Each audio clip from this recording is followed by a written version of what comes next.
né? Então eu fui para Santa Terezinha. Aí lá fiquei até abril de 82. Aí eu digo, eu preciso ir em casa, né? Aí nesse meio tempo, eu consegui mandar uma carta. Eu encontrei uma pessoa conhecida que estava na Ilha de Bananal, e ele tinha uns parentes na Santa Terezinha, ele veio e acabou que eu encontrei ele lá. E aí ali meio depressa lá, punho lá, fiz uma carta rapidão e mandei. Eu digo, deixa eu mandar, porque essa hora minha mãe deve ter derramado não sei quantas piscinas de água, porque ela não sabe nem onde é que eu tô. Eu fiquei ali até abril de 82, eu falei, preciso ir em casa. Aí eu fui. Naquela época, peguei um barco ali, barco da Fazenda Codeara, que fazia aquele trecho ali, e fui embora para Caseara, lá peguei o ônibus, fui embora. Cheguei em casa, naquela noite ninguém dormiu. Eu cheguei, era tipo umas 8 horas. No bairro que a gente morava não tinha energia, só tinha energia no centro. Falei pro taxista, falei, ó, dá um tempinho aí, porque eu não sei nem se eles ainda moram na mesma casa, né, se mudaram para outro lugar, né. Aí eu dei uma olhada assim, aí eu vi ela lá no fundo do quintal assim, né. Eu cheguei na porta, aí eu falei assim, mãe. A hora que eu falei assim, mãe, ela vinha com a lamparina, sabe, aquela lamparininha acesa assim. Quando ela saiu na porta, que ela viu que era eu, jogou aquele trem fora assim. Jogou aquele trem fora assim e pulou em mim. E aí pronto, aí os vizinhos começaram a chegar, né? Porque viu que eu tinha chegado, aí começou a chegar vizinho de lá, vizinho. A quadra inteira reuniu lá em casa. Foi a noite inteira, ninguém dormiu, conversando, aí todo mundo queria saber por onde eu andei, o que eu fazia, o que eu fiz esse tempo todo, o que estava fazendo. Acho que fiquei lá uns 20 dias. Aí falei pra minha mãe, falei, vou embora de volta, né? Tem que trabalhar. Não, eu não queria que eu voltasse. Falei, não, vou voltar. E aí eu voltei. Cheguei lá na Caseara, fiquei acho que 5 dias esperando uma condução para vir para Santa Terezinha, porque na estrada aqui não passava nada, estava tudo tomado, né? De 5 dias esperando um barco que subia para Santa Terezinha, né? Aí todo dia lá no porto, tem barco para Santa Terezinha? Não, não tem, hoje não tem, não chegou ninguém de lá. E assim até que apareceu o barco, aí eu comprei a passagem, embarquei, voltei. Cheguei na Santa Terezinha, aí a minha prima tinha descombinado, mas o marido estava naquela confusão, estava separando e tal. Aí eu falei, eu vou embora, porque daí ela estava indo embora, eu falei, não vou ficar aqui também. Aí nisso que eu estou lá no Santa Terezinha, o pessoal da Porta Amazônia encontrei com um rapaz, falou, rapaz, o pessoal da Porta Amazônia esteve aqui te procurando. Eu falei, mas faz dia? Não, já tem dias. Aí eu estou lá, de repente, chegou a caminhonete da Porta Amazônia. Aí o menino parou a caminhonete, rapaz, nós tínhamos procurando aqui e tal, bora lá pra fazenda, cara, tá precisando de tu lá. Fui lá, já falei pra minha prima, falei, eu tô indo embora, eu já tinha acertado tudo mesmo, né, falei, tô indo pra fazenda. Aí naquele dia mesmo eu voltei pra Porta Amazônia, aí queriam que eu fosse trabalhar na serraria, né, tinha uma serraria, pica-pau, né. Aí eu falei, nunca mexi com esse trem não, mas não mexe com esse negócio. Aí assinaram minha carteira aquela vez. Aí fiquei trabalhando na serraria, trabalhei acho que 90 dias na serraria. Aí trocou o gerente foi embora, Alexandre foi embora e veio o Disseu. Se identificou muito comigo e tal, já foi aquela coisa assim. E aí ele queria que eu virasse um empleiteiro geral. Né, pegasse todo o serviço e repassasse. Uma parte eu fazia, repassasse. Foi naquela época, né, já estava ali em 83. Foi quando eu tive a ideia de chamar meu pai para vir trabalhar. Né. Aí naquela época a comunicação era muito difícil. Tinha uma prima minha lá em Gurupi que trabalhava na Tele Goiás naquela época, né, que era Goiás. Ela trabalhava na Tele Goiás e ela tinha telefone em casa. Aí pra gente fazer essa ponte naquela época, o que foi? Passou o rádio para São Paulo.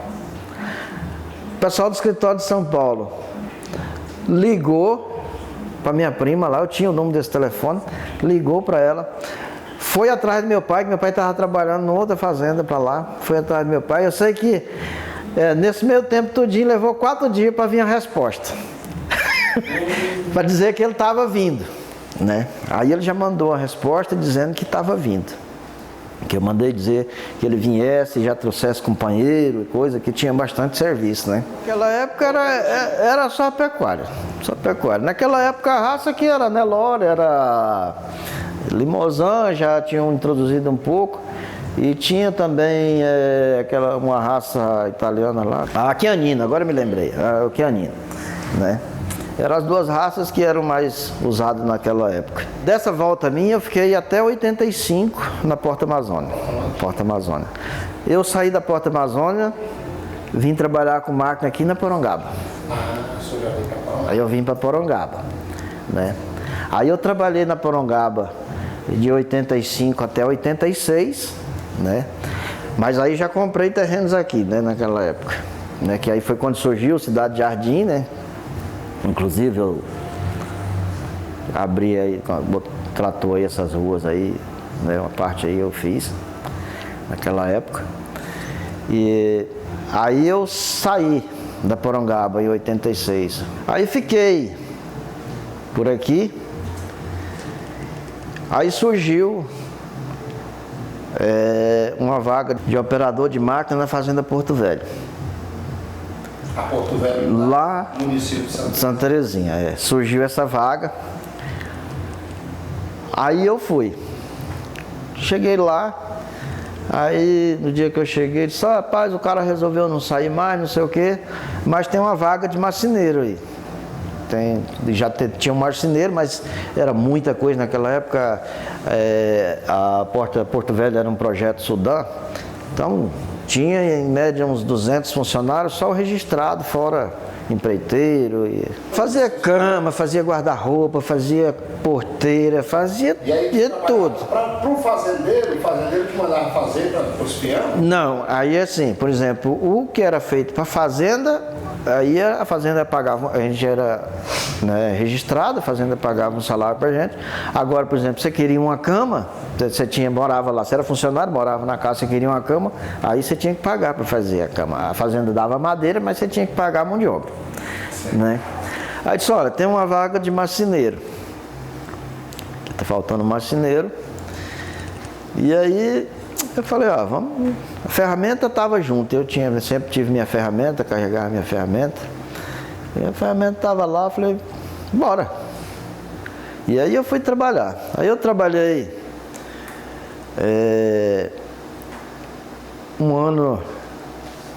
trabalhei 2 anos na marcenaria. Olha, é o seguinte, a maior dificuldade eram as estradas, né? Quando chegava a época da chuva, porque naquela época aqui chovia muito.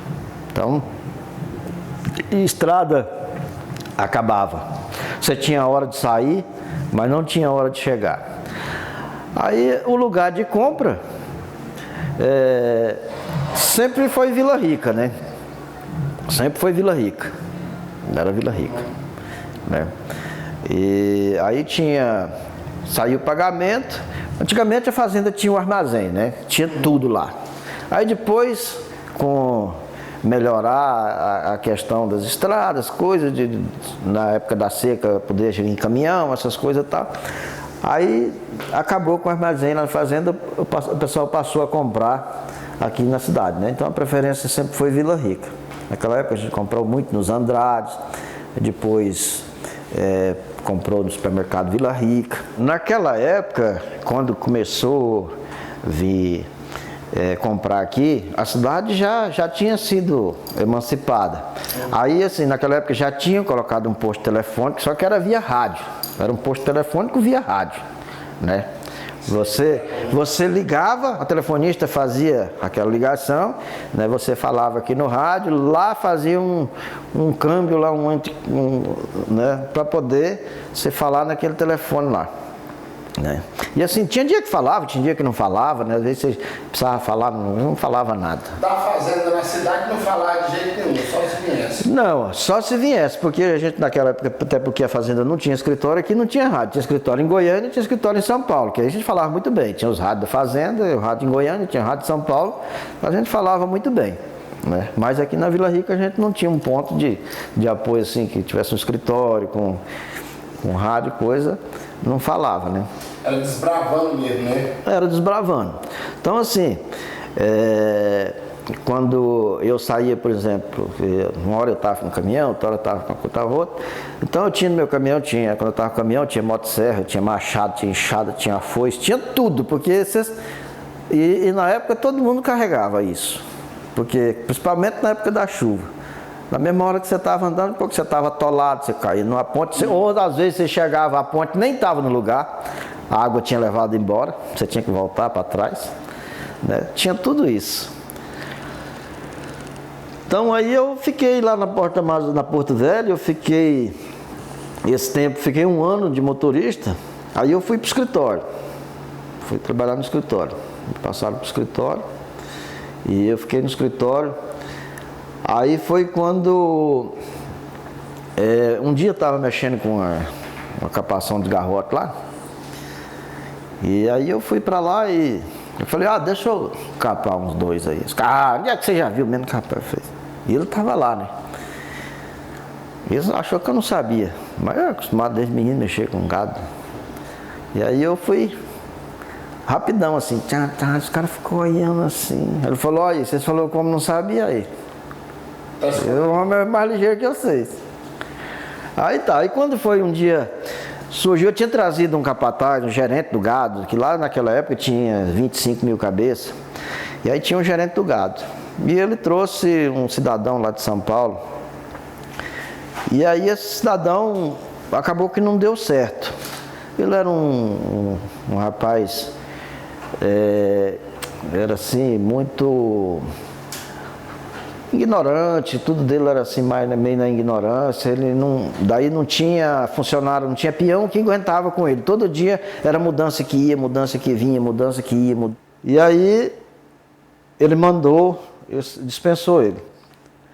Aí ele falou para mim se eu não queria assumir o gado, a pecuária, né?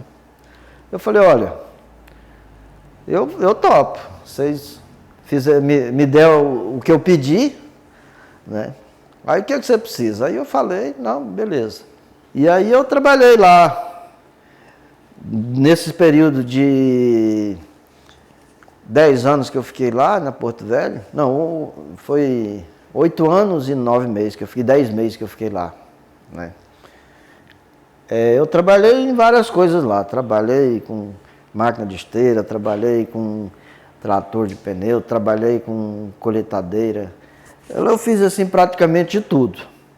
Aí eu saí de lá em 92, foi quando eu saí, né? E eu fui para Santa Terezinha. Eu tinha comprado casa em Santa Terezinha também, eu tinha casa em Santa Terezinha.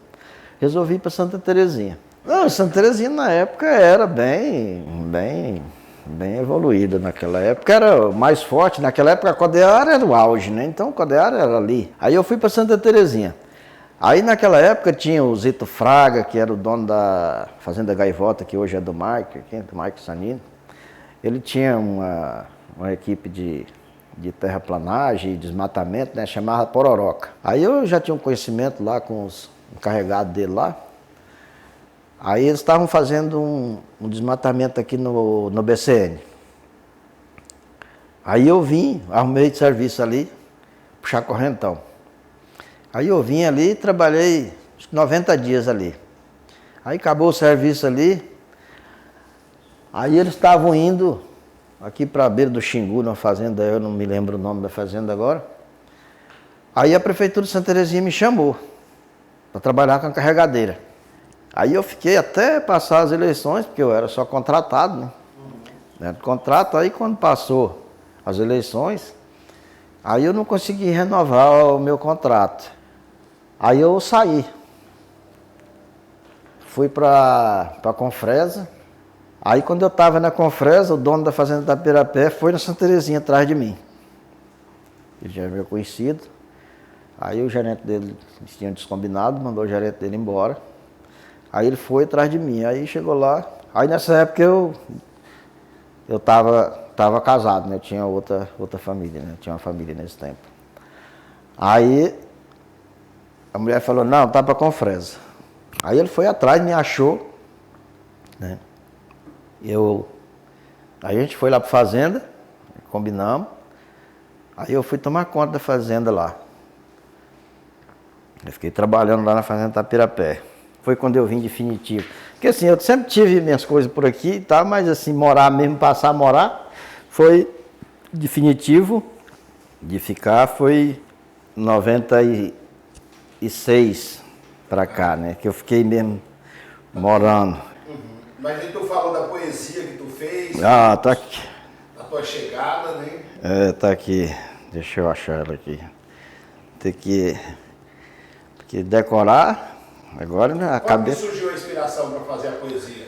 É porque assim, escrever é de madrugada, é de meia-noite, é naquela hora. Quando vem, se você não escrever depois, aquele foi embora, né? Então vamos lá. Vila Rica. Cheguei a ti montada em um pássaro de zinco, voando como passarinho, por entre os montes e serras que aqui encontrei. Logo eu vi nascer uma flor entre as folhas e os espinhos. Foi quando saltei do avião, era para ficar só uns dias, mas a tua beleza e magia encantou meu coração. Na tua rua, a passos largos, eu abri o meu caminho. Sem procurar atalhos, viajei entre as pedras, pisando no lameiro e no cascalho, e nas tuas terras eu fiz o meu agasalho.